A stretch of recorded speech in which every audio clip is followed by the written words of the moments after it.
जीव गर्भ में भगवान से क्या वादा करता है, क्या वह उसे निभाता है? आइए जानते हैं भगवान श्री कपिल मुनि व माता देवहूति के संवाद से। माता देवहूति ने पूछा, मातृ गर्भ में तो जीव को बड़ा सुख मिलता होगा, न सर्दी है, न गर्मी है, न शोक है, न मोह। भगवान कपिल ने उत्तर दिया, यह मत पूछो माता।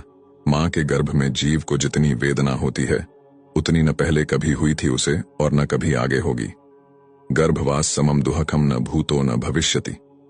इतना कष्ट होता है।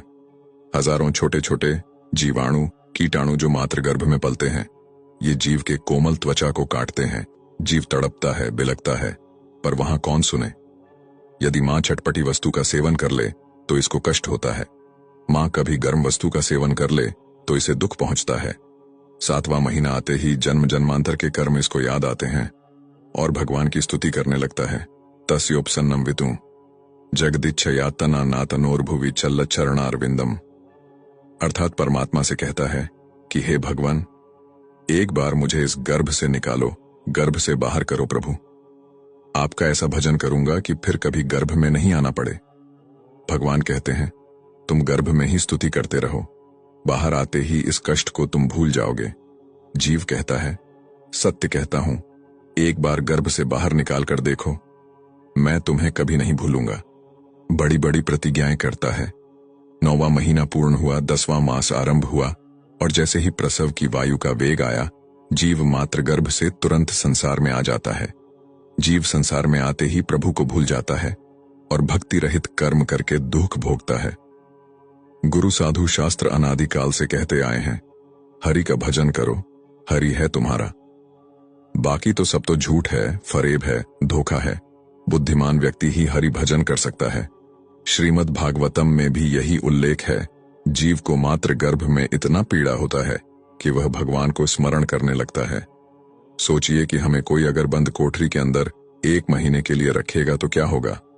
हमारा शरीर अनित्य है, पर अंदर जो जीवात्मा है वह कभी नहीं मरता है। क्योंकि जीवात्मा भगवान का अंश है, इसलिए वह भगवान को हर समय स्मरण करता है।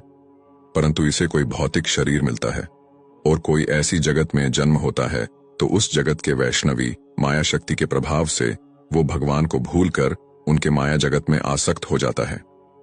ऐसे ही जब जीवात्मा मातृ गर्भ में होता है तो वह भगवान को स्मरण करता है। फिर जब वो गर्भ से निकलकर संसार में आते ही उसका कष्ट कम हो जाता है। जीवन का उद्देश्य भूलकर समय को व्यर्थ किए जा रहे हैं। हमें समझना होगा कि जीवन प्राप्त क्यों हुआ है। यदि समय रहते समझ जाएंगे तो उचित ही है, नहीं तो इसी धरा पर प्रेत बनकर घूमना होता है। फिर भटकते रहते हैं और जीवित परिवार के सदस्यों से उम्मीद रखते हैं कि मृत्यु उपरांत वो हमें समय समय पर भोग तर्पण आदि द्वारा देंगे। लेकिन आज समय बदल गया है। आज का मनुष्य तो जीवित माता पिता को सही से नहीं रखता है, मरने के बाद तो कहां से कुछ करेंगे। इसलिए हमें अपनी यात्रा को इस प्रकार बढ़ा देना चाहिए ताकि मरने के बाद भी किसी के सहायता की आवश्यकता ना पड़े। मृत्यु के बाद यदि अपने ही घर में प्रवेश करने का प्रयास करोगे तो आपके ही परिवार के लोग किसी तांत्रिक से बंधवाकर भूमि में दबवा देंगे। फिर अनंत काल तक मंत्र बंधन में पड़े रहोगे।